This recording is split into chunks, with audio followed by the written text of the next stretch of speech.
Good morning, travelers of the universe.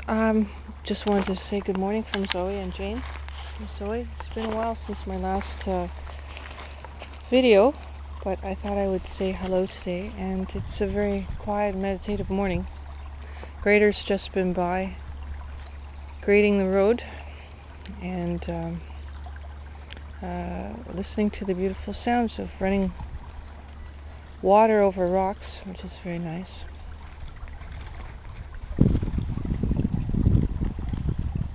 Spring has come back to this area.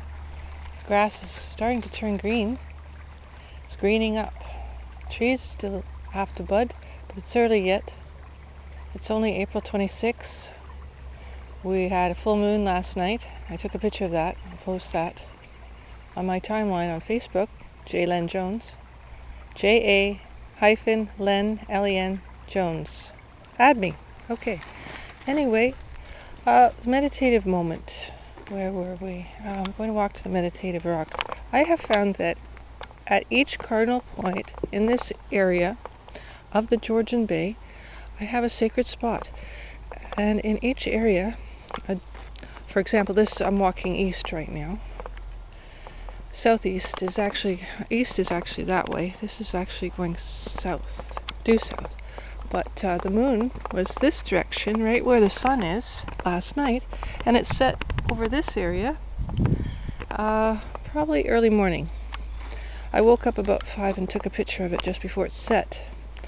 And I was thinking, when I looked at the moonrise last night, around 8 o'clock p.m., I noticed that the moon was directly east, the most east it's ever been. And I just found that everything that seems to be spiritual happens in the east, and I felt a great connection to that easternmost portal, sun portal, and there's also a moon portal, moon and sun portal. I believe that the sun spewed the planets, and the planets in turn, when they were fireballs, spewed their satellites. They're not captured like we're told. I don't believe so, because I don't think the attraction, the magnetic attraction, would be such. In other words, the satellite would fall into the planet if it didn't have some sort of magnetic repulsion happening with it. And the ion within the centermost core of the sun, of the earth, or the moon does this. So, hold on. Here's my meditating rock. Here's the rock I found yesterday, the white one that has gold specks in it. But you can only see the gold specks on a very sunny day, like today, which is, let me see if I can get it. Oh, heavy. Some of it, I don't know. It's really shiny. There it is. Shiny, shiny. And I found this. I left this here too yesterday. Make this into something. I don't know. But I think I can make this into a slingshot. Right. I don't need a slingshot. Okay. But finding things, symbols in everyday objects, sort of like your reality is talking to you. Look at this here. It's a vase. Maybe I made a vase like this in my last life. You never know. In Arizona or something. I always run into that lately. I think as something else I wanted to tell you. I'm sitting in the hospital waiting room. My husband's having a CAT scan. And I thought of something. I was here in the same place, but wearing different clothes at the very same time, same moment, same channel, but in another lifetime. It's almost a repeating pattern of sameness when we reincarnate over and over again. It's like we're repeating the same. Here's Canada geese. Yeah. It just struck me like that. Like I saw all these patterns, like almost a time, like fan array, and here I am, the same place, different, different person. Hi, Zoe. Hi, Zoe. Who's that in the sky? Those are Canada geese. Yeah. You want to go for a walk? Yeah. Anyway, this is my meditating, and I call my Eastern meditation. When I'm at the beach, I have other rocks that are for, you're poking me, that are for Eastern. You're poking me with your Poconos. In the Poconos. Don't do that. Ah! Okay. Yeah. All right, where do you want to go, Zoe? She always leads me. Dogs have 300 times or more sense of their nose. Their sense, their ability to detect subtleties in the sensitive nature is just unbelievable. So when I let Zoe lead me instead of having her side by side, because she's a wise dog, an old soul, and she knows where to go. She's very strong. She's part Mastiff. So you might notice me out of breath a lot of times. It's just because of her sheer pulling on me. That's exhausting. It's like lifting weights. She looks like a little dog, but she's like power-packed muscle. Oh. Anyway, she was digging a hole yesterday in this tree, and she wouldn't stop digging. And she has mastitis or something. She's not pregnant, but she's got this fake pregnancy going on, where dogs get their breasts, they get all enlarged, and she has a hard time. She's licking all night, and she's like not eating her food. She's just in a mopey kind of way. I guess it's like a broody hen.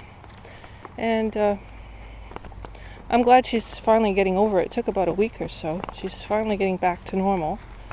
And you're just supposed to love them and hug them and tell them you love them, and they'll be fine. Nature takes its course. Sometimes it needs help, but very rarely. And if we let the flow go, it always goes the way it should. It's another, look at the green algae growing in there. The green is coming back to life, always. Oh, I wonder if we could eat the seaweed as plankton, like spirulina. That's supposed to be really good for the telomerase, which stops us from aging, which I need right now at my age. The old mother. Anyway, I'm happy that life is green. I mean, we are that, aren't we? And Dylan Thomas wrote a famous poem about that I shall learn by rote one day. But right now, I just want to tell you about my sacred places. I have a lot on my mind. My uncle just died, my Uncle Jerry, and my mom and dad, as you know, passed away early this year, and I'm grieving over them. So it's a very sad time for me in my heart, and I'm kind of confused as far as my heart is concerned. But I live from my heart anyway, you know, even though I don't get defeated by the fact that life is a process, and we think death is the finality. It is not. Life is an illusion. The only truth we have is our heart, and the more we realize to live from the heart, that's when life will be successful for all of us, because we have to get back to that, our heart chakra. We started out as a heart. Do you know that a zygote is a heart? It's the first thing that develops in the human. Why is it? It's not the brain. The brain isn't beating away. No, it's the heart. So ancient Egyptians thought that was the most important organ as well. It's the most. Oh yeah, here's Leonard. I gotta talk to him for a minute. Hold on. Yes, dear? Whereabouts are you right now? Oh, I'm right by the tree. Okay, so maybe we should get started getting ready. Yeah, I have a dental, yeah. Okay, look, Len. Excuse me. Zoe, are you going to do your business or not? What? Hold on. Ah! What? This tree is dead. A lot of dead trees here. I don't know why. I gotta get out of here before they follow me. Excuse me, Zoe, not here. Come on. Over here. Come on. I want to show you. Yeah, this is the magic place. Actually, these trees, they sort of look like turnstiles. But they aren't. Over here, look at all the trees that have fallen down because of frost. And just, I don't know what, maybe the change in the environment, acid rain, I don't know. But it's very sad to see trees like this that should live to 200, 300 years old. There's one healthy one. Maybe they have bugs in them, probably. Or, I don't know what, the Asian beetle. I don't know what is going on with the trees here. But it's disturbing. I don't like that. Hold on, I gotta talk to Leonard again. Okay, you can go in this nice spot. Okay. Nice green. Yes, dear? We don't have much time today. The van's going to be here exactly at 12:30. Or maybe even earlier, I don't know. But we should be ready for them today. Okay, then you should get yourself ready. Zoe's got to do her business, and I'll be right back. I'm going to go the route of the woods. Phone's ringing. I gotta answer the phone. Okay. Anyway, I just thought Zoe's not wanting to do her business, so I think I'll just call it a day. And as far as being able to focus on the heart, no matter how busy your world may get, you have to focus on the one thing in your life that's really important. And that is, what is it? The heart, right? Heart chakra. We are our hearts. We are the energy of the beating sun. And did you know that the earth is a very low vibration of only something like 7 megahertz? And that's slow. Boom, boom, boom. And then you got to get into that silence place where all happens and where you become again. Because right now we're just partially becoming, living wholly in the spirit until we become the silence within and without. And then we can say, yeah, we became that. Anyway, have a good day, folks. From the woods, the woodlands of Ontario, Central Ontario, this is Jane, Jones, and Zoe. Have a wonderful day, people. Love you.